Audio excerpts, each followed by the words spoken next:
All right. Happy Saturday, everybody. Welcome to another episode of Karate in the Garage with Dave and Joe Landers from the Brothers Landers. Welcome here. It is, January 30th, 2021. Dave, can you believe that it's already 2021? Not even kind of. I hate it. I really do. But you know, it's the slow and steady passing of time. There's nothing to be done about it. It just is what it is. You know what I mean? I know. I feel like we should get all the powers that be together, and maybe decide on a gimme for 2020, and just call this 2020 and try again. Sure. If you know a guy, if you can make it happen. Everybody's got that uncle who knows a guy who, if you need a plumber, you need a drywaller, or you need somebody to make you rig an election or change policy. Hot topic. Hi, Dan. Hi, Titty. Hi, Daddy-O. Damn. I miss you, father. Les frères Landrette. Ouais, c'est ça. Indeed. How's everybody doing today? How's your weekend? Everybody. In elementary school, I was Joseph Landrette. How cool is that? Yep, we both went to a French immersion school when we were kids. Yeah, that's the truth. Dad, nice to see you too, man. I mean, obviously, you just appear as a W with the YouTube logo with your name next to it, but I know you're there. I feel you there. Joey Laundrette. I like that. That's nice. So we were talking about what we were going to talk about this week. We had a heck of a show last week. We had so much fun. Had our pal Alexa Dirks, aka Begonia, and then an impromptu drop-in by Meg Dolovich, who is dear old friend of ours, as well as musical collaborator of mine. She's played in my solo bands. She's played on a couple of my records. We go way back, so it was super fun. We kind of went through the archives a little bit, dug deep.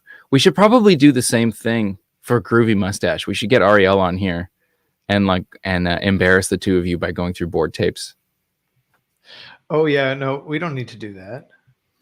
Well, we did that last week with my band. It was great. Yeah, it was great when it wasn't me. Yeah, classic. We've been talking about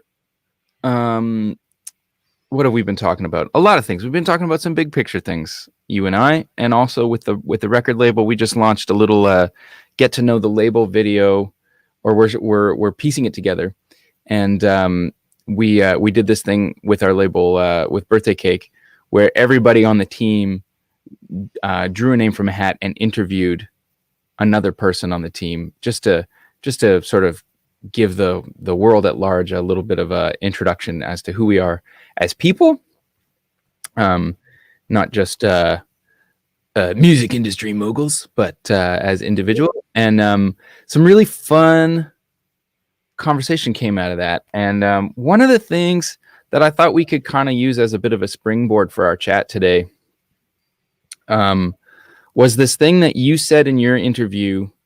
I think it was Andrea who interviewed you, right, Dave? Yeah. Andy interviewed me. And this kind of thing has become, it's come up for us, this phrase that you use, it's come up for us like as a band and as a label, and it's become a bit of a business mantra for us, and that is, nobody is going to care about your art or your music as much as you do. And you know, I've given that advice to a lot of young people. I've taken that advice myself, given it to myself, and thought about it. And I thought it could just be an interesting thing to lead our conversation today, and see where we go. And you had told me that you listened to the Jason Isbell and Lyle Lovett chat, and there was some cool stuff in there. And No, it was a tweet. I saw a tweet that popped up. I'll pull it up here actually, and then we can chat about it after. But yeah, it was a specific tweet that I thought was cool. Yeah, and I thought it was an interesting. It's just an interesting thing to think about, like in terms of obviously in the music business as an artist or as a band or as a songwriter or whatever. But it also can be effective, in like outside of that world as well. And I was thinking about, giving that advice to somebody, saying, like, hey, nobody's going to care about your music as much as you do. But what does that actually mean in the big picture? And what is that? I think that's it's a nice catchphrase, but what does it actually mean in terms of like real world stuff? And for me, I think it's the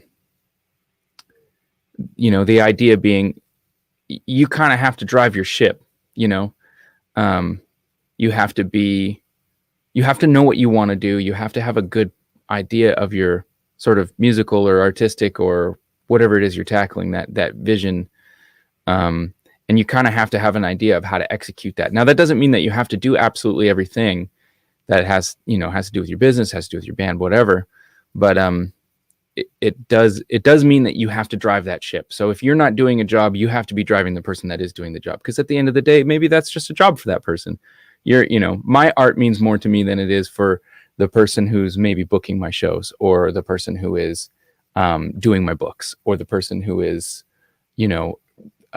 whatever. So I thought that was just an interesting thing, and we could maybe see where that conversation goes. What do you think, Dave? What are your thoughts on that? Yeah, I mean, yeah, it's something that I've been saying for a long time, and I don't know where I picked that up, or maybe that was just something that I've learned along the way. But and I think I've said it a couple of times and had people misconstrue it as being kind of like an anti-industry or anti-business thing, which is not at all what I mean when I say that. Mm-hmm. Just that, like, what I'm really saying is trying to set people's expectations when they move forward in the world, and they decide, like, an artist decides, okay, I'm going to make a run of this. Like, I really care about this. I want to try and do this in some capacity, either professionally or semi-professionally, or a weekend warrior, whatever it is, however you want to approach it. Recognizing that when you make that move, you're not going to find somebody who's going to do it for you. You will find people who are really passionate about what you do and really, really care about what you do. And if you can find those people, you're really lucky, and you should hang on to them and work with them. But understanding that your music is your baby, or your babies. Mm-hmm. And you will find other trusted adults in the world to help you look after and raise your babies. But you are the you are their parent, or that you are the parent to that idea. And so you are going to know what's best. You're going to care for them better than anybody else out there. And you will be the battering ram that sort of runs your business. You're going to be the one going through the brick walls. You're going to be the one, ultimately, like, even the greatest managers and agents and business people, they're not going to drive your career forward without you. You have to be out there making music, writing music that you care about, making sure that it's fantastic. So yeah, that's kind of the spirit behind it, is just to set expectations for people that are new to the business. Because I think sometimes the perception outwardly is that when you get to a place in your career as a musician that you can start to bring on some help, that suddenly you're looking at or considering managers and agents and business partners and stuff, that these people are just going to do all the work for you. And that's just not how it works. And I think there's like certain situations, very, very, very, very rarely, where that does come together. I think, like, when, and I mean, I actually don't know this from personal experience, because obviously I've never been a massive pop star, but I imagine that there's a decent sized machine that sort of moves around people like Lady Gaga or Taylor Swift or something. And but even they are going to have to, they're having to drive that ship at the end of the day. But I think for young, like, not even young people, but just people getting started in the industry, like you said, there's this expectation that people are going to come up and do stuff for you. And if you have that mentality, you're just going to wind up frustrated, because at the end of the day, you're the only person who has who has that like proper vision, or the full picture of what it is you want to do and where you want to go. And yeah, you gotta be the master of that domain. Mm-hmm. Yeah. Yeah. The captain of your own ship. You can have a great crew along with you, but at the end of the day, you will always be the one driving that. And I think when you look at case studies of artists where that is stopped being the case, it's usually pretty tragic. And I mean, the most obvious one to me is Amy Winehouse as an Yeah. example. Like if you watch that documentary, that's an example of somebody who has been put in a position where they're no longer running their own lives. They're no longer making healthy decisions, and people are making decisions for them. And it literally killed her. It's such a sad story. Oh It's man, it's so devastating when you see that movie, and she says to the team, "I don't want to do this right now," and then she passes out and wakes up on an airplane on the way to the gig. And that's like, Marty, the bass player, our pal Marty, commented, "Would you not also be disturbed by someone who cares more about your art than you do? Should that even be possible?" No, it shouldn't. I think actually when I first read that was as distributed, and that made me think of, yeah, there might be people who feel more, or who are passionate about the outcome of your business, and I think in the case of Amy Winehouse, now I'm springboarding off of a bad reading job that I did off of Marty's comment here, but I think Amy Winehouse is a perfect example of somebody looking at what she does and basically getting dollar signs in their eyes and saying like, hey, if we slow down now, that gravy train is going to stop. And what you get is what you got. I mean, like it ended her life. I mean, you could argue that there are other things involved, but I mean, like, the most devastating thing about that whole thing is that she said, "I need a break. I need to stop. I need to take some time. I need to get sober. I need a break from the road." And people were just, I think the way that I read it and the way that I took it was people were too greedy. And so in that case, I think, yeah, in that particular case, people are more invested in one aspect of what she was doing. But I mean, like, arguably the best thing for her art would have absolutely been to cancel that tour, take a break, get sober, because now she can't make any more music. She can't keep the business going. Everybody loses. It's a lose. Everybody loses. Yeah. And I feel like we are kind of on the edge of that part of the industry really changing, because even from when and maybe it's just because we sort of exist in a pretty significant vacuum, but at the beginning of our careers, I was still a heavy drinker. And I mean, there's a great story of like, we had this great show at the end of a run, and a bunch of folks came out and threw a bit of a party for us. And Dave was the trusted adult at the time, so you'd gone to bed, and I stayed up with a couple of the band members. And at one point in the evening, a table full of beers was laid out in front of us, and someone said, "Hey boys, go have a good time." And so we did. I drank all the beers on the table, and then the next morning somebody called Stu, our manager, and was like, "Man, we're really worried about these guys, because man, they drank so much." And it was like, yeah, I'm the one who drank those beers, but the fact that the person who bought all the beers then was the person to call and say, "Hey, I'm worried." I mean, I think I'm not deliberately trying to call anybody out, but I mean, like, that's kind of what the industry can look like sometimes. And I think we're moving past that, but maybe that's just because I'm sober, you're sober. Our standards are different now. But I really do think that side of the industry is starting to shift. I don't know. What do you think? Yeah, I think so, to some extent. I think there's a little more awareness for mental health, generally speaking, not just in the industry, but like at large. And then I think this year, being what it is, people have been having different conversations just online. I mean, which is where a lot of this discourse happens. But I think people are a little more willing to acknowledge mental health, to talk about it. You see people about it being a little more transparent about it. Mm-hmm. And that just all helps to destigmatize it and make it something. And the moment it's out in the light, it's a lot easier to deal with. It's really insidious when it's in the shadows and we ignore it and we feel awkward talking about it or pointing it out. So I think that's a healthy first step, is just like, yeah, breaking the stigma around mental health and addiction, especially in the music industry. But I do feel like the conversations are changing.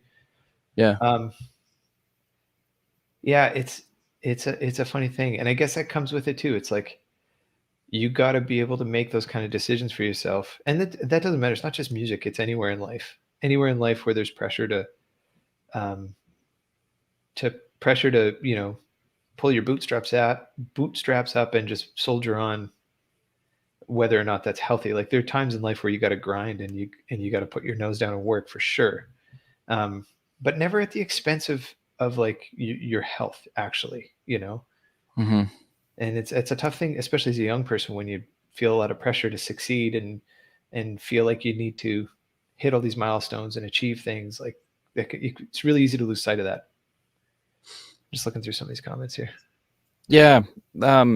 Glenn Cuthbertson says it's almost like it's different before the gig versus after, like a psychic shift, stress and relief cycles that are not sustainable for long-term health. There you go. Yeah, maybe. Yeah, potentially. I think it's more like, I don't know. I think yeah, it's kind of hard to like put that into one concrete idea, because I don't think anybody is deliberately trying to do harm to anybody, but at the same time, I think there's like a bit of a that's a future me problem. And I mean, like, I remember as an active alcoholic, I was not, after the show thinking like, if I don't go to bed right now, I'm going to have a tough time putting on the show tomorrow. It was just like, well, I'm having a good time now, and future me is going to worry about tomorrow's show. Future me is a different person. Future me is not me, And I think that there's a bit of that, like, not maybe, and I don't know. I think the reality of all of this conversation is all of these things are incredibly nuanced. And, I think you take something like Amy Winehouse's story or which is drastically different than my story. And there's a lot of different things at play there. But I think the thing that is missing, has been missing, and certainly was missing for me at that point in time, was considering, like, for me with addiction, it was at a time when it was expected and it was acceptable for a musician to be an addict, and I think that's been the norm for a really, really long time. So it's okay to do that. You got to, artists have to be tragic and they have to suffer for their art. And yeah, I hate that. I hate that idea. I think that's bullshit. I hate it so much because I mean, like, and I think that this is a challenging idea, and if this is something that you feel, I'm not coming for you. This is just my own story.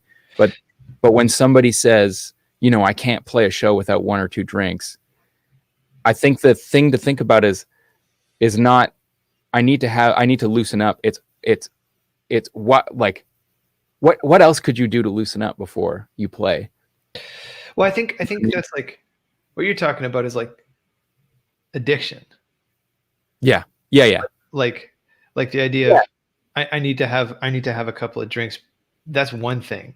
Mm-hmm. And I think it's like the moment you feel like you need substances coursing through your veins to get through the gig, then that's a crutch. And it is worth looking at that, whatever that is. Why do you need that? But I want to go back to what you said there a minute ago, is like the idea that you need to suffer to make art. It's like, that is so damaging to artists. And I don't like, and that's not to say that beauty doesn't come occasionally from suffering, because it can. Well, I think suffering can lead, there can be beautiful catharsis that happens from making art out of suffering that breathes something beautiful. That's one thing, but I don't think you need to suffer to make beautiful things. Yeah. I think it's like, it's a little nearsighted, because it's like, in order to make art, you have to literally suffer all the time. No, I think it's more about empathy. It's more about being able to tap into what it feels like. Because I mean, I've suffered. Every single human on this planet has suffered plenty. You don't need to continue to suffer to channel that feeling. All I have to do is think back to when I was drinking, or other things to kind of channel that feeling. You know what I mean?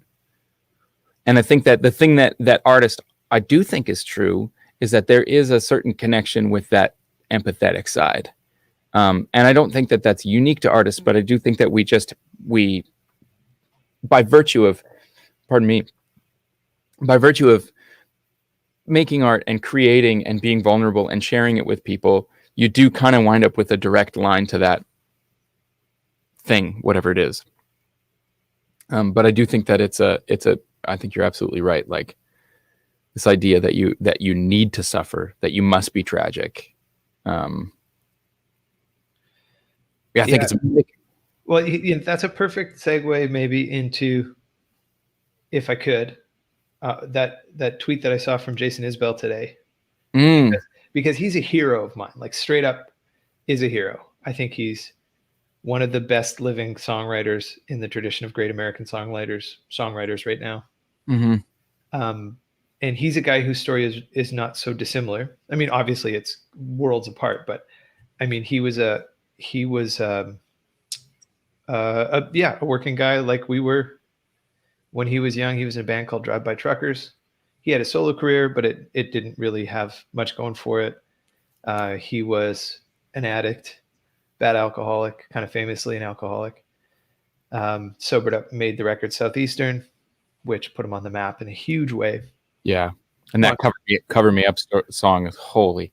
Yeah, and the record's about is a lot of it is about getting sober and is about that suffering. So there's this beautiful album that comes from suffering, but the guy sobered up in like the early 2000s or early 2010s, I guess. What do they call that? I don't know. 2010s. And he's since put out a bunch of my favorite records. He didn't. They're not all about suffering, but they're beautiful, and they're songs for the every person, and they're songs from his life, and he's such a great example of also somebody that I feel like just, at least outwardly, I'm sure he struggles like we all do, but here's a guy who's gone through and transcended this suffering and is now writing not just stories about himself, but stories about other people and all these other things. Yeah. So, I mean, it's like, it's clear, like the guy hasn't been, I don't know that he's not suffering in his personal life. I mean, I shouldn't make that assumption, but I mean, at least, gets sober and continues to make some of the best records of his career. But the tweet that I saw that I love so much, I'm just going to read it here.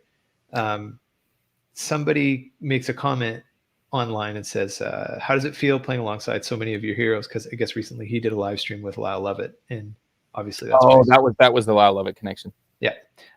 Is there a kid's voice in your head saying, wait, me? Have you ever dealt with imposter syndrome? And his response is, oh, it's definitely an exciting thing. Emotions are heightened, and I do find myself thinking, this is the dream, so you better enjoy yourself. But never any imposter syndrome. Somebody's got to be up there singing, why not me? These songs haven't let me down yet. And I love that. I love that for a number of reasons. One, I think that is truly one of my mantras anyways. Like the idea of like, this is the dream, so you better enjoy yourself. Yeah. Is like too often we look back on the great moments in our life only to realize that they were really great and we didn't know it at the time. So this concept of like, if you're living the dream and you can stop and say, hey Dave, you better enjoy yourself, because this is really great. If you can be truly happy and satisfied in the moment, then I don't know, is there any greater nirvana than that? So I love that. Like, that's it. It's like, hey man, something great happened to you and you stood up in that moment, you recognize that you were having a great time. That's it. You milked it for everything it was worth. You got every drop out of that sponge. Right on. And then this idea of like, because we all suffer with some degree of imposter syndrome. Good for Jason because he doesn't, but I mean, I do all the time. But I love that idea. Like, why not me? Why not me? Somebody's got to do it. Somebody's got to play bass in the Brothers Landreth. Why not me? Are there better bass players out there? Absolutely there are. But why not me? And that the songs haven't let him down. And then like that kind of comes full circle to me with this idea of, you know, you gotta love your songs, and you gotta recognize that nobody's gonna love them more than you do. And it's like, and I think you can be proud of that. And I think you can be confident. You don't need to be cocky about it. You don't need to be arrogant or condescending to others, but you know, you can just own it. Yeah, you love your songs. Of course they're worth playing. Of course they're worth hearing. Yeah. You know, I love that. Yeah, I don't know. Maybe there's more to be extracted from that. But I read that today and was just like, that's cool. That's badass. It's really interesting. I mean, I've been on a pretty wild ride with my mental health since well, I mean, my whole life probably, but as everybody just, it's a constant work in progress. But I started seeing a psychologist in November, or I guess early December of 2019, and it led to some really incredible conversations and some really, really important realizations that I had for myself. But there is this really, really big question mark, certainly for me, and I think a lot of other artists might relate to it. Yeah.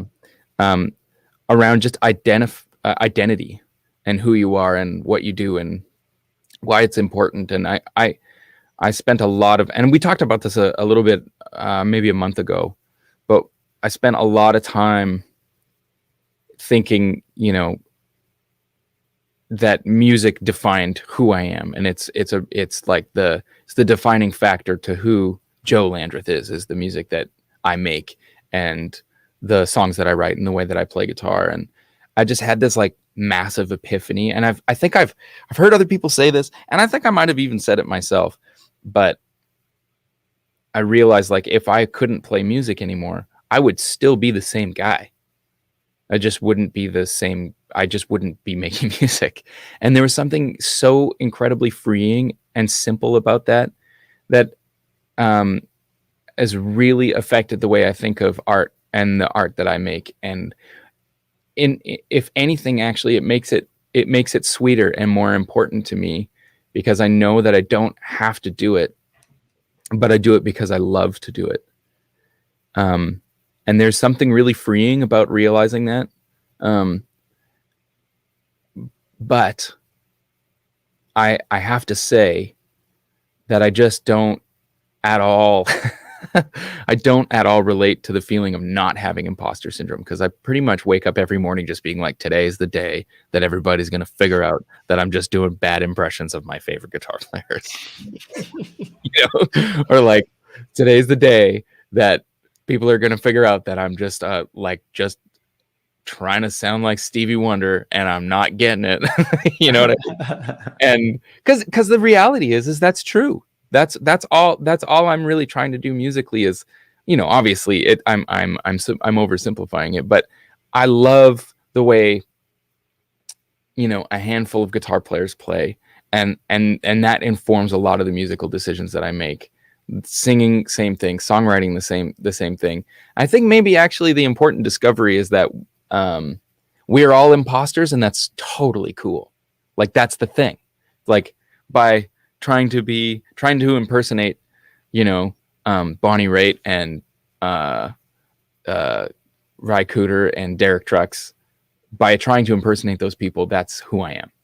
Robin Ford and Stevie Ray Vaughan, Mike Landau, and you know, Aubrey Gent, and all these musicians that I love, and by mashing them all together, that's what makes me who I am. Maybe that's cool. Maybe we need to embrace that. I like this, Joe. What? You'll get an Oscar for acting like a guitar player. Daniel Day-Lewis, eat your heart out. Yeah, but you know, then it's such a funny thing, because to hear you say it like that, and I get it, I totally get it. But at the same point, like, aren't we all just we're all standing on the shoulders of giants. There you go. Thomas Clare just said it. Or did you read? No, I just saw that. Get out of my head, Thomas. Get out of my head. But like, so we're all our heroes. you know, like Bonnie Raitt was influenced by all the musicians that came before her, and Totally. all the Sacred Steel guys that you love so much, they were all inspired by a whole generation of gospel musicians playing organ music in the church. Yeah. And back and back and back and back. Like we've been, that's how culture translates and moves through time, is it moves through people. And we tell these stories, and it's like Flintstone phone.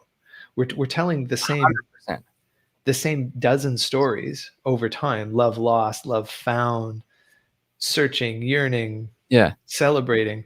But they go through these different, and every time they pass through a different medium, they change and they grow and they develop. And that, like, so either we're all imposters and that's totally okay, or none of us are imposters and that's also totally okay. Yeah, I think the takeaway on this for me is, who cares? Like, who actually gives a shit? Because it doesn't matter. And like, I mean, not too long ago, somebody sent me a picture of a branding on some shampoo thing, and it looked exactly like the album art off of Whiskey. And somebody sent me a message. It was like, "Have you seen this? You should go after these people." I was like, "Well, you know, Roberta cannot be the first person to draw the outline of somebody's face and put little squiggles on. You know, like I'm not trying to reduce Roberta's artwork, but it's like, can't be the first person to do that. The Beatles weren't the first people to play a 4 minor chord.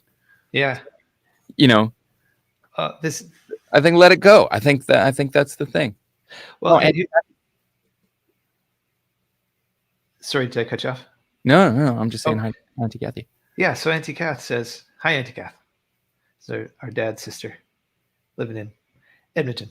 What would happen if we stopped learning from each other across all disciplines? We're all learning on a continuum. If that's exactly it. Like, yeah, when you tap into music and the culture and the history of, and I mean, it predates like sort of organized human, like it goes back so far. It goes back hundreds of thousands of years. We've been making sounds and telling these stories. When you tap into that and you're growing from it and you're standing on the shoulders of those giants, you are tapping into the infinite. If we really want to get heavy, you are tapping into 100,000 years of human culture, and you are carrying it on. You're adding to it. You're interpreting it, like, and that's the same with science, with literature, with math, with all these different things that we use to understand the world that we live in. When you tap into that and you learn from the people that came before you, you become a part of this timeline that stretches back and forwards, you know, so far. It's such a distance. And that's such a beautiful thing. And what a drag that sometimes we sit here and wonder if we're not good enough to be a part of that story. Because that's a shame. Right? Yeah. Preach, Dave. Preach. Oh, I love it. We should get Neil deGrasse Tyson on the show. Do you think he would do it? First thing is that it's all about water. We're all the stuff. Water. We're all stardust. Yeah, water. Man, that's cool. That's really, really cool. And I love what you just said. Wouldn't it be a drag if, I don't know, I'm paraphrasing you, but wouldn't it be a drag if you didn't just go for it? Yeah. I also love the idea of like Neanderthals, like listening to some dude play some rhythm on a pair of like horse shin bones and just being like, man, where'd you get your shin bones from? Those sound really good. They're D'Addario. Guys, like, oh, man, hitting the prehistoric version of reverb.com, just being like, I gotta get a pair of those shin bones. Oh my god. What gauge is your shin bone? Yeah, exactly. This is great. I love this stuff. I love these ideas because they, honestly, when we tap into this stuff and we chat through it, I actually like it. It inspires me so much to keep doing what we do when I have a better understanding of why I think it's important. Yeah. You know? Yeah. Joey, Keith says we need some B3 behind Dave's sermon. Next time I go off on a like a really self-indulgent rant like that, can you just pull at the keyboard and start supporting me? Yeah, absolutely. We can definitely do that. Like,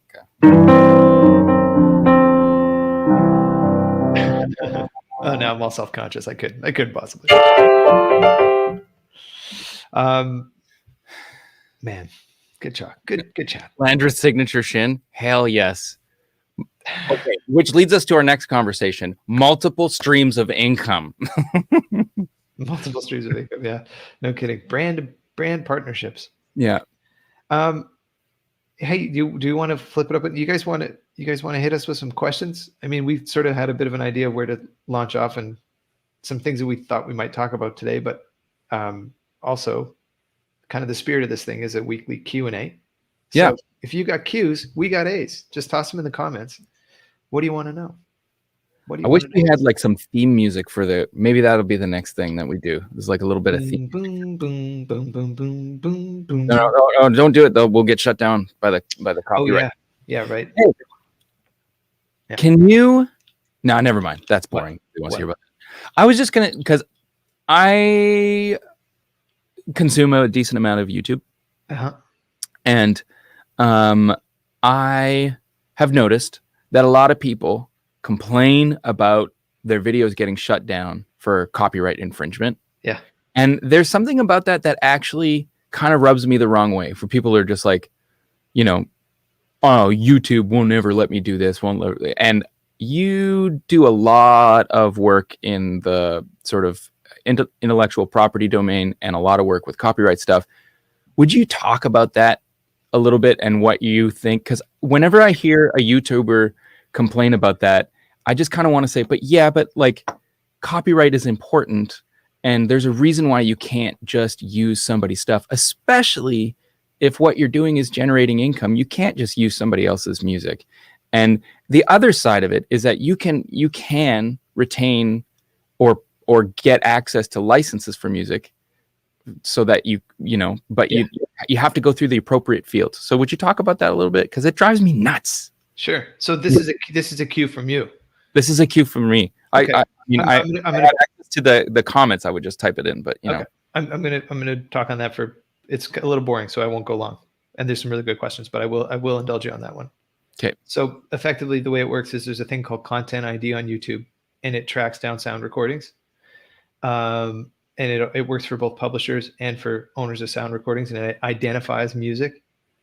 And you, as either an owner of a sound recording or an owner of a song, like a composition copyright, you can have the choice to either take that down immediately, or you can have the choice to serve ads on that video and then retain the income from that ads. So for example, for the Bros, the way we have it set is that if somebody covers a Bros song and they find it in the music, we monetize it. So we're not taking down somebody else's video, but because you've used our music in the video, we reserve the right to throw ads on it and make a fraction of a cent every time it's played. But yeah, I do firmly agree that copyrights are super important, and that they are a fundamental pillar of the livelihood of songwriters and musicians, and that in the internet world, they're pretty vastly undervalued, but there are a lot of people that are lobbying to increase that. And I think in our lifetime, we'll see that number rise pretty significantly. It already is coming up. But yeah, I agree with you. It's important. And I'm glad that there are systems like that to look after them. And there's copyright in a nutshell.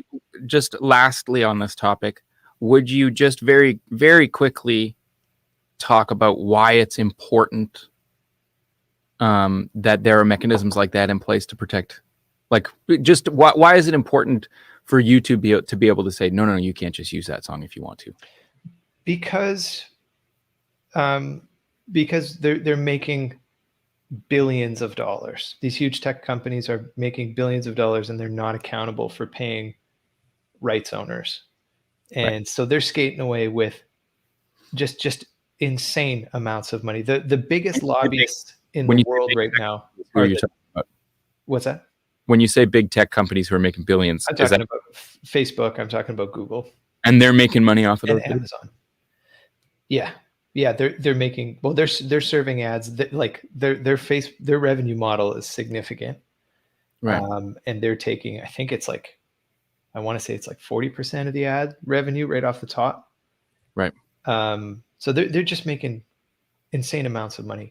YouTube is the #1 streaming platform for music across the world, on top of being, having however many, I can't remember what it is. It's like 200,000 hours of music every minute or something is uploaded, or video is uploaded. It's just insane. But all to say that, like, these guys are making unbelievable amounts of cash off the backs of creators, and so it's important that we lobby and fight to get paid. There you go. There you go. And that's whenever I see that, I'm just like, yeah. Okay. Anyways, there you go. Hope that wasn't too boring. Carla Kindness says, "Hey guys from Nottawa, if anyone even knows where that is, I believe that's somewhere in Northern Ontario. Am I correct? Anyway, hey Nottawa. Hey, Will, and to anybody there, I just want to put this up. Will says, I've been putting all my comments on the Joey Landreth page, darn it. I've been seeing them, Will, and I've been thinking about them. Thank you for posting them. We stream to both Joey and the Bros Landreth YouTube page, and both Joey and the Bros Landreth Facebook page. So if you're in any one of those places, we can see all the comments. You'll only see the comments from the people that are also in that particular place, but we see them all. So right now there's just over 100 people when you add them all up from all those different places. Just so you know. There you go. Yeah. Hey, John Humphrey says, Little Feat covers album? Question? That's a question. Joey, you got an answer to that question? Yes. The answer is yes. The answer is yes. It's done. It's mixed. About to get it off to master. Geneviève Levasseur, Paul Yee, my engineer and dear friend, his partner is in the process of making the album art for it. So as soon as that's done, we'll be hit and go on the old marketing machine. So I'm hoping that it'll be out this year. Yeah, so am I. It's so good. I cannot wait for all of you to hear it. It's just... I've been working on it for 3 years. Yeah. 3 dumb years. A pretty staunch example of a labor of love. You know, this was one that's like, there was no deadline. There was no... This was a passion project for you. Wasn't it? Jürgen, I'm not even going to try to pronounce your last name because I respect you too much. Löwdahl. I never know how to do the O with the line through it. Jürgen, sorry. Would you ever visit Scandinavia? Could somebody confirm to me which countries constitute Scandinavia? Denmark, Sweden, Norway, Finland, and Iceland, I think. Am I right? Am I wrong? Any of those don't belong in there? I'm not sure about Iceland. Maybe. I don't know. I could totally be wrong. Please correct me. Yes, certainly. We are planning on getting back on the road in 2022, and we have tour dates in Denmark, I believe, which is, unless I'm mistaken, is a part of Scandinavia. If it isn't, please forgive me. Oh yeah, Sweden, Denmark, Finland, Norway only. Okay, so not Iceland. So we'll be back. I mean, so far those are the 2 dates that we have in Scandinavia and Denmark. I love this. The country whose ships have barcodes on the side so they can Scandinavian. Oh, that is my kind of dad humor. Jürgen, and again, if I'm saying that wrong, please forgive me. Where are you from? Where are you from in Scandinavia? Jörn. Okay. Jorn. Oh man. So sorry. I'm so sorry.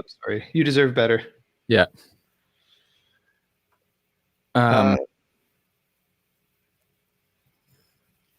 just looking for some questions. There's so many good ones here. Let me know if you see one, Joe. Okay.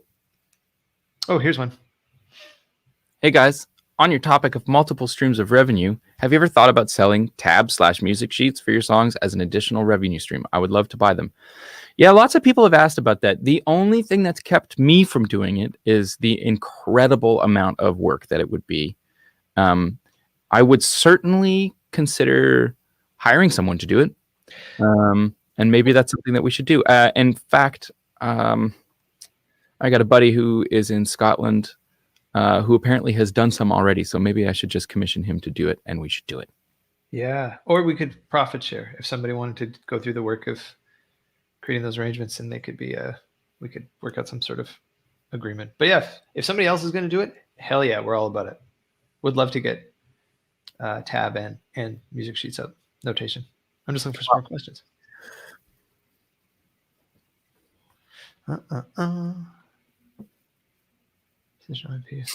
Keith Wilkinson, I told that joke at my sister's wedding. She married a Swedish fella. Nice. Yeah, we will definitely come back to Denmark, Thomas Clarup. Here's one for you, Joe. What do you do for nail care, given that you play a lot of fingerstop playing? I don't have great fingernails.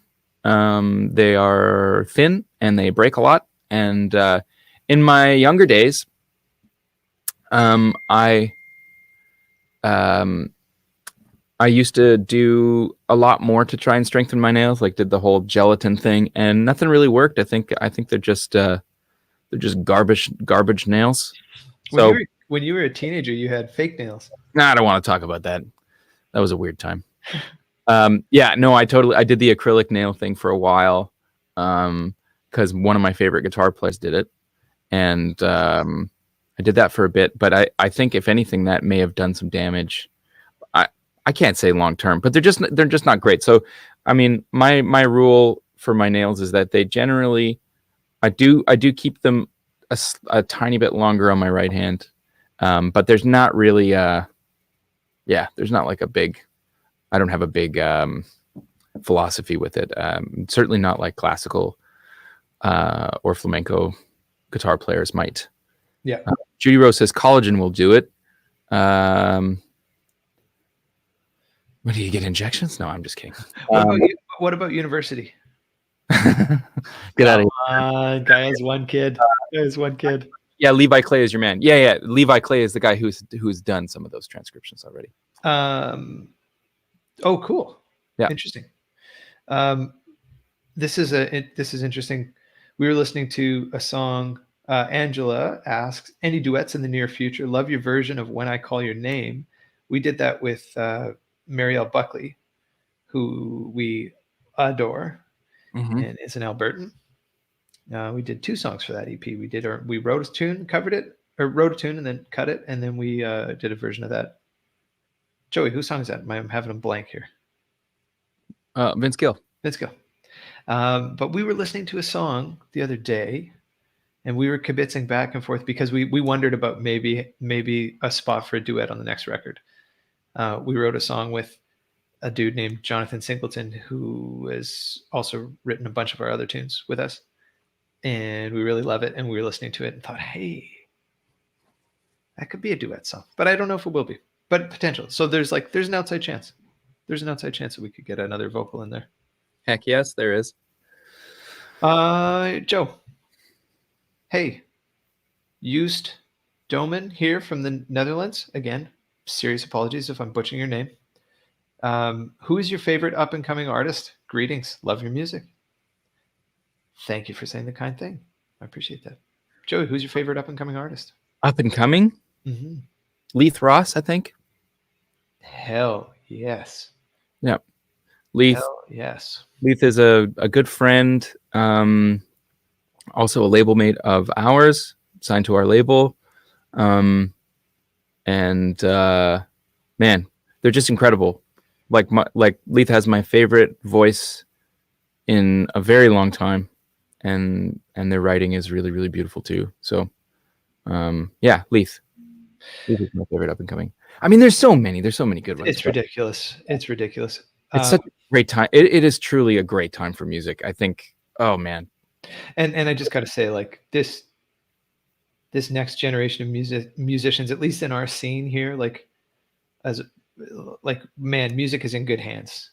It is in such good hands. It is in such capable hands of people who care so much and are putting such incredible effort and care into their music, and it's really exciting. We're surrounded by a bunch of young artists now because we started this record label and we've been putting out a ton of music. And as we put out more music, we keep meeting and getting connected with more and more new artists. So it's just like, man, the pool is deep, and it is so exciting. It's so fun. We're like, I swear to God, every week we're getting an inbox full of new music from people, some that we know, some that we don't know, and it's just so fun. What was I going to say? Liam in our band, Liam Duncan. He's got a solo project under his own name and one coming out under Boy Golden that is just ridiculous. It's such a good record. Sam Lynch is an artist out of Vancouver that put out a record last year that's just so tasteful and so good. Like, yeah, it's a deep pool. Lots of good stuff. Yep. Yeah. What do you think of this, Joe? How did you develop all your harmonic knowledge? Oh man, Alicia, great question. I mean, there's so much more to learn always, but I think the stuff that I know and pull from in our music is, a lot of it is just listening to a lot of things and learning it and trying to analyze it and try to figure out why stuff works and why I like certain things. I've done a little bit of studying as well. I've got this friend named Jacob Weens, who's a brilliant guitar player and composer, arranger, just all around great musician who is from Toronto. And I periodically take lessons with him. And actually, more than anything, he just sort of like analyzes really crazy pieces of music and then we talk about it. So I've learned a lot from him in the last couple of years. But the majority is just learn. Like I'm a sucker for, I hesitate to say transcription because I don't do a lot of actual like notation transcriptions, but I learn a lot of stuff. And whenever I hear something that I love, I try to learn it. I try, when it comes to harmony, I think the best thing you can do is explore the inversions of whatever you find. So, you find a pair of chord changes that go really well together, then I would run them through all their different inversions and permutations and then explore whatever sort of natural substitutions. You learn a lot from just kind of like, it's the equivalent of like, hey, what's this? Flipping it all around and seeing what it looks like from all different angles and trying to retain that as best you can. I think also something that's really important for harmony is simplifying things, because I think we get really excited by chords that have a lot of notes in them and a lot of color, but fundamentally what's at the center of that, if you're looking at a dominant chord with a lot of extensions and a lot of alterations, the core movement is going to be, in the few notes that really make the chord who it is, the root, the third, the fifth, the seventh. And as you start to add things to that, obviously it can help push you in different directions. But the way something moves, I think a lot of times you can gain a good understanding from simplifying the chord to its most sort of simple. At least that's what I do. And maybe I'm totally out to lunch and I'm missing out on some really important things. But I usually try to dumb things down to just triads and sort of see like, how does this make sense triadically? Keep it simple, stupid. Yeah. Now for something completely different. Nice. Will you be pressing more Let It Lie vinyl? Looks like you're out of inventory. Looks like you're in luck. Ooh, segue. I have 500 LPs that just landed in my porch last week. So I'm going to ship some out to the online store, and I'm going to ship some out to our distributor, and they will be in store where stores are open shortly, and they will be on our website soon. I will post about it from all the Bros channels and probably send out an email too, because a lot of people have been asking about it. So I'll make sure those are up and available. Actually, Joey and I will sign a pile of them too, so that you can order some signed ones from the website. Yeah. Thank you for asking, John. I would love for you to have some of our vinyl in your midst. Yeah. And you, Joe? Hindsight as well. Yeah, so right. Are those in the studio? Did you get those to the studio yet? Are they in our storage? No, there's so many boxes, and I don't have the motivation to move them out of the living room. I'm in the same boat. Oh my God. I moved them from the truck into the porch, and or into my the front entrance to the house, and they'll probably. I hope Roberta isn't listening right now, but they're going to probably be there forever. So. Yeah, I have no intention of ever moving those records either. Mark Hammer. Where? Give me time. 2:52 p.m. Do the people at Jackson Audio know who/what Golden Boy is? Yes, of course. When we started talking about a collaboration, initially, actually, we had talked about a number of different things before we settled on the pedal. But I told them from the get-go, pardon me. I really wanted to name this thing after. I wanted it to have a personal name. I didn't want to put my name on it. I wanted it to have something to do with Winnipeg. I love Winnipeg, and I'm very proud of where I come from. And it's, I don't know. So I just wanted to have a little piece of that. So yeah, they know. And actually there's an interview where we talk about it, and I falsely described the origins of the statue. I think I mixed up the story of the Golden Boy with the Statue of Liberty. Brutal. Yeah, it was not good. It was not a good look. But yeah, that's that. Ben Kirkham, whose kids we put to sleep every week. Do you need a shout out? Ben, let us know. Yeah. David, you mentioned loving books with well-developed characters. Have you ever read anything by Jim Dodge? I haven't. If you have any suggestions, hit me up. Send me some titles. I like to read. I don't have a lot of time for reading these days because I'm either working or hanging out with my kid, but I love reading books. And someday, I imagine, I'll read another book. Probably not. This is a good question. Judy, Yeah. Our dear friend Judy. Do you two get stage fright at all or get uber nervous? Joe. Sometimes, yeah, definitely sometimes. I think it's much more rare nowadays. But yeah, there's every now and then a show just gets to me. The last time I played New York City, with the trio, it was me and Roman and John Barron, and I was so nervous before that show. I just, I love playing in New York. I love New York. I love the venue. We were playing at Rockwood too. And it's just like, we were playing on a Saturday night, which is insane. Like Saturday night in the Lower East Side, like it was just bonkers. And, I was just nervous about everything. I was nervous about not being able to find parking. I was nervous about loading in, and we just had so much gear on that tour. And it's just like, the venue was like, you don't get a sound check. You just load. So anyway, I was really nervous for that show, but we ended up actually getting an amazing parking spot, which we had all night long. It could have taken that. I know. And it literally like 10 feet from the stage door. It doesn't get much better than that.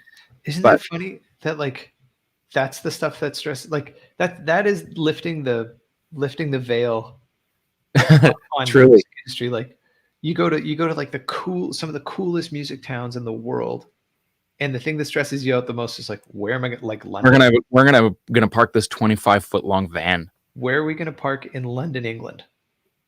Oh yeah, I think probably London is certainly on par, if not even a little bit worse for parking than New York. Yeah. You know which one always? No, I never have trouble parking in London. I like not the way that I do in New York. Yeah, New York is stressful. We used to have. This is getting into the nitty gritty, but for a while there was a parking garage on Ludlow in the Lower East Side, which is where we always hang out and always play anytime we're in New York.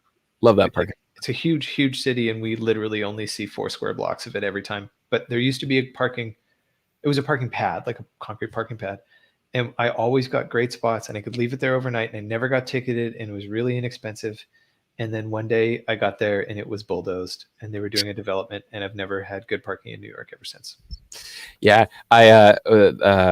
When we were there, we played the City Winery with when I was on tour with Meg and Roman, and we had rented a minivan for that tour. So not the big 15 passenger, but just the minivan.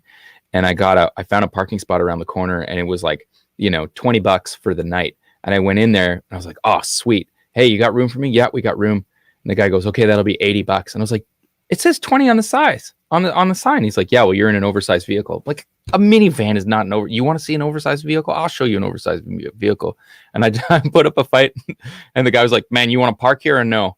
Like, all right, I do. Fine, I'll park here, just so you know you're cutting in on my bottom line. Now for something completely different. Yeah. Oh, and I was going to say, Judy, also great question.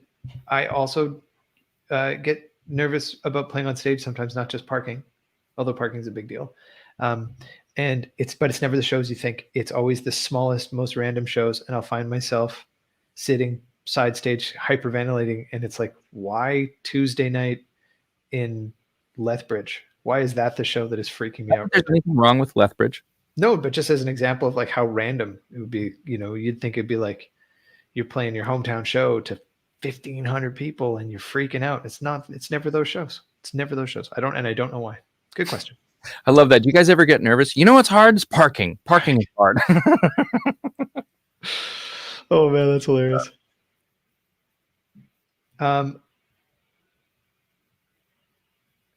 No, Ben, you're totally wrong. Ben says, I can't ask you guys to do another go to bed shout out. You're good sports, but I'm starting to feel another one would be a bit like outstaying my welcome. In fact, I would like to say that maybe it's just a part of what we do on Saturdays is that we tell your kids to go to bed. Yeah, hell yeah. Can you remind us your kids' names again? Okay, I need it one more time. We'll memorize it. I don't mind. We're here for you. If you need us to do shout outs, bring it. Mably, I think. Ooh, you remember? Mably and Nala. I'm guessing. Once we see the names, we're going to give them a shout out. So get them ready. Oh, this is a good question. We've talked about this before. Do you guys have any kind of routine or process you fall back on if you're ever struggling to generate new ideas musically? Routine or process fall back on?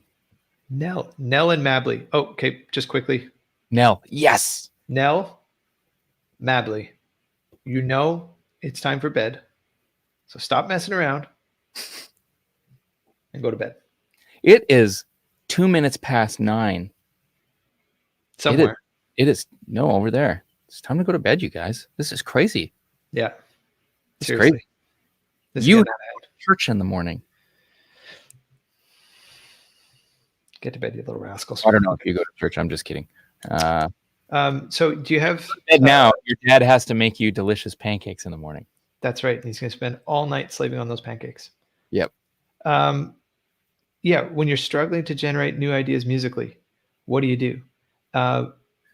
First thing I do is I stop. I like when I'm feeling like I am not creative, I'm not coming up with interesting things, I go and try and get it from somewhere else in life. These days I hang out with my kid. I go for a run. I read a book. I try and draw in different experiences in different places in my life for that kind of inspiration. As I find if I'm sitting there trying to drag it out of the instrument, that's not where it comes from. It doesn't come from my bass. It doesn't come from, pedals or anything like that. It comes from being a human being in the world, and that's where I find that stuff. What about you, Joe? Yeah, you know what? I'll try and keep it brief. I went through a period, a really, really dry spell when I was still living in Toronto, and a friend of mine named Vince Costa, who was a buddy of ours from Goa, India, who was a very strange and fortuitous chain of events. We managed to meet him in Nashville. He has connections to Winnipeg, and we just started this really beautiful little friendship. And he was coming through Toronto to visit some family and said, "Hey man, I'm in town for a couple of days. Would love to take you out for dinner and have a visit." And so he, amongst a lot of things, Vince is a great filmmaker, very, very intense, creative. And he said, "How you doing?" I said, "I'm not doing great. I'm in a dry spell. I haven't written anything in over a year, and I'm just having a tough time."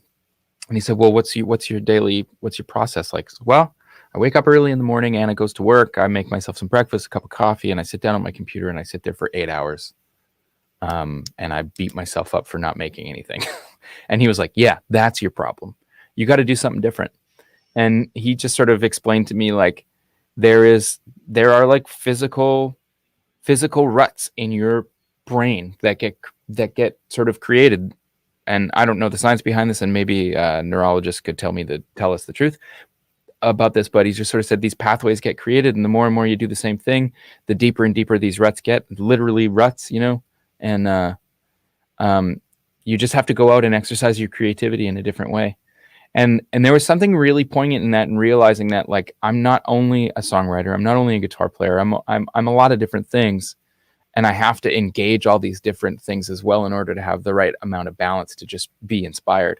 So he suggested, go out, take your phone out and try to snap some pictures and try to see if you can capture the light and see if you can, frame photos. And nothing that I took was good and was anything that I was going to share with anybody. But the act of doing something different shook me loose. And Um, that was like a week or two before I wrote the song Forgiveness, which was the first song that I wrote for Hindsight. And that just started the process of all the songs for that record.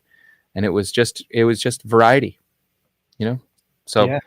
what's a routine and process? Variety. Great question though. And I love anytime that something along those lines comes up, because I think it's such a good thing to talk about, because we can get so stuck. Yeah. Carrie Bukowski. I love this question, and I love that guy, but I also love this question, because I think it actually ties into what we were just talking about. And I totally feel, spiritual, whatever you want to think about it. Definitely, when you play from when you play from that place, when you play from just the pure creative space, beautiful things happen. If you're sitting there trying to recreate last night's tone or last night's vibe or last night's set list, you're going to miss the mark. The magic for me is when you're in the moment making music, either by yourself or with your friends. And there's something really, really magical that happens for me. It's kind of like what we said earlier, what Jason Isbell said. It's like, hey man, you're living the dream. You better enjoy yourself. Totally. It's like, really, truly. I don't know. I definitely feel a spiritual connection when we're playing. I don't do as much improvising. I think like low key, the bass is constantly improvising. I'm never playing the same thing twice, or I'm never trying to play parts, not with the bros anyways. But I'm not improvising in the same way where I'm like, I'm front and center and I'm telling a story, or I'm leading it, or I have something to say, like really, really in that same way. But like as a bass player, I do feel really spiritually connected, and it's something that it's the absence of chasing it that gets you there, is what I found. It's like the moment you're chasing it, you're in the wrong postal code or whatever. You're just in the total wrong spot. It's like when you get out of your own way and you can just take a step back and be like, I'm making music in whatever capacity. I'm in the studio, I'm with my friends, I'm in the basement, I'm on stage, I'm on TV, wherever it is, I'm making music. God, I'm lucky to make music. What a beautiful thing. And that's when you're in that place, that's when the really beautiful stuff starts to come. You can tap into that sort of magic, whatever it is. And those are those favorite moments. Yeah. Very, very zen. Very yeah. zen. I like to kind of, for myself and also with my students and stuff, I like to encourage, waiting for the idea instead of trying to. I love that. I Yeah. love that. Yeah. Instead of trying to go, okay, I'm going to play this thing and it's going to be great. Just wait until something actually hits you, And you can practice that. You were talking about doing that where like you play a note and don't try and think about what to play next. Wait till the idea comes to you. Mm-hmm. Yeah. I love that. Yeah. Very zen. Dano, how are you, man? Nice to see you. Thanks for coming in. Dano, Dan Perrault is a great bass player. I played with many years ago in a band called, actually my very first professional gig. I wasn't even 18 yet. My first gig was with Johnny Cajun, 17, in Carlisle, Saskatchewan, at the Bear Claw Casino. And cool. I remember very well. Here's a deep dive, Dan. Do you remember the video for the horse race game at the casino? I got a good laugh out of that. Steve Pryor, how are you, man? Great to see you. Steve Pryor is a good buddy of ours from St. David's, Wales. Very dear friend and also promoter who we've done a lot of shows for. And you know what? Today's live stream is brought to you by St. David's, Wales, one of the most magical places I've ever been. Oh my goodness. I had one of my most favorite moments hiking along the coastline, actually running along the coastline with Steve and John and Roman. We went up for a run. We had a day off there. And when I am feeling anxious or stressed out, I imagine what it felt like to run along the west coast of Wales, and it just chills me right out. The St. David's Tourist Association thanks you, Joey. Man, St. David's is such a rad spot. You got to go. Well, you had talked it up forever. And we actually we went way out of our way to make it work on that Bros tour. And I mean, because you were like, guys, it has to happen. We have to make it work. We have to change the dates. We have to add another day if we have to. It has to happen. You were adamant. Mm-hmm. And we made it happen, and it was better than anything I could have imagined. It really was. It is really a spectacular little spot. A great question from Mark Anthony. What's the name of your label, and can we access the artists you are working with? Thank you from Halifax. You're welcome from Winnipeg. And thanks for asking. Our record label is called Birthday Cake. And we have a website, birthdaycakemedia.com. You can check out all the artists that we work with on the label, on the management side, and on the publishing side. There's sort of 3 divisions to the company, main divisions to the company. And then we also did something really fun. We did a bunch of interviews with everybody in the company. There's 7 people in the company. We're really, really fortunate. We have some of the most wonderful people working with us and helping all these artists. And if you want to get a chance to know them a little bit, you can go to our website. And there's a blog. We've called it The Slice. Birthday Cake's the name of the company. We call the blog The Slice. You get it? You get it? Clever. You guys are so cute. But it's really fun, and it's actually a really great insight into the minds and the hearts of the people that are working at the company, and it just makes me feel so good to watch those interviews and listen to these people that we work with talk about music and why they love it and why they care about working with artists. And it's really, to me, it was really wholesome and heartwarming, and made me really, really stoked to do Karate in the Garage. It made me want to do legitimate Karate in the Garage. Absolutely. Yeah. But we got some really great people working with us, so go meet them. They're really fun. Let's do a couple more questions, and then call it Saturday. What do you say, Joe? Absolutely. All right, guys. Pop up in the questions here. Let's do 2 more questions. Dave, what do you say? Okay. Yeah, I love it. The first 2 questions that pop up and just so you know, we are seeing questions from YouTube, Facebook, and Twitter. No Twitter today. I forgot to hit the Twitter button. My bad.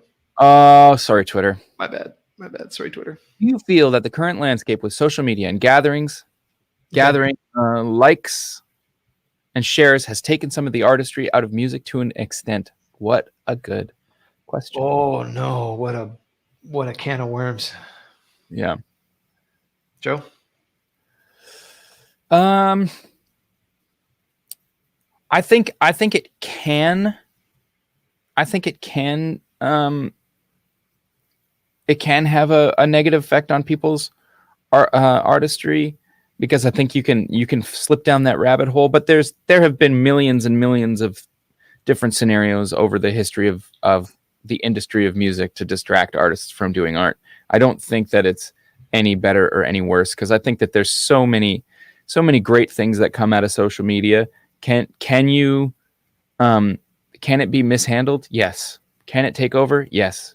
But I mean, like, so do drugs and alcohol, and so have lots of different things. So I think, within reason, I don't know. What do you think, Dave? I feel like I'm just spitballing here. No, I think that's a really balanced answer to the question, because I think it's easy to go in and just be like, no, social media is garbage, and Instagram, Facebook are empty cesspools. And because, like, yeah, there's truth to that, but there's also, it's a new world because of our ability to communicate and to connect and to share ideas. And I think for as difficult as it can be to rise above the noise, it's also democratized music in a really interesting way, because suddenly anybody can put out music. Anybody can be out there. It used to be so expensive to make a record and to release a record. It was prohibitively expensive. It cost $1 million. I mean, that's exaggeratory, obviously, but it didn't cost $1 million. But it was so expensive. Certainly could. I think that there, of all the, and we've talked about this on the show a little bit, but I think of all the negative things that do come from streaming, social media, blah blah blah blah blah, there are so many positives that I do believe outweigh them. And you do have to change the way that you think about them in order to, Yeah. And I think, like, never have you been able to release your own music without the interruptions from other people telling you what they think you should do. Never have we been able to market all of this stuff for free. And I think that is really beneficial. I wish that there was a little more accountability by big companies like Facebook and Instagram and all to be a little more transparent about some stuff, because there is definitely some insidious, like the algorithm, while it's really great, is also, that's a conversation for another time. But I think you just have to be careful. Yeah, I think it's really important to remember that it's not, like you said earlier, music doesn't define you, and social media certainly doesn't define you. Yeah. So just like if you find yourself chasing those likes or subscribers or whatever, just like you got to pull back and remember that that's not who you are. It's not who anybody is either. Like everybody's presentations of themselves on social media is a curated version. Nobody is their real selves on social media. I don't even think you could be. There isn't enough bandwidth to communicate the subtlety and nuance that makes up an individual on social media. You just can't. Even what we're doing now, you can see a sliver of it, but you're only seeing a part of me. You're not seeing me when I'm frustrated and angry. You're not seeing me when I'm really goofy. Like you're only seeing a sliver, which is at best. So just remember that, like, it is not who you are. It is not who anybody is. And don't compare yourselves to those people, because they're not, that's not the real selves either. So as long as you can, what am I trying to say? Moderation. Yeah. Our pal Judy said, social media is very much like life. It's a reflection of you and how you live. Yin and yang, moderation is key. Hi, Mom. Shout out to the OG, Darcy Michaels, aka Mom. Dave, I want you to answer Aaron Lewis at 3:13 p.m. Q for Dave. You sang clean when I saw you in Bristol, UK. Can we get some more tunes with you taking the lead? What do you think? Aaron, thanks for asking. Heck yes. We're paused on working on the new record right now because of the restrictions in Manitoba, so we're not doing it right now. But as soon as we can get back to it, there is a song with me singing on the record.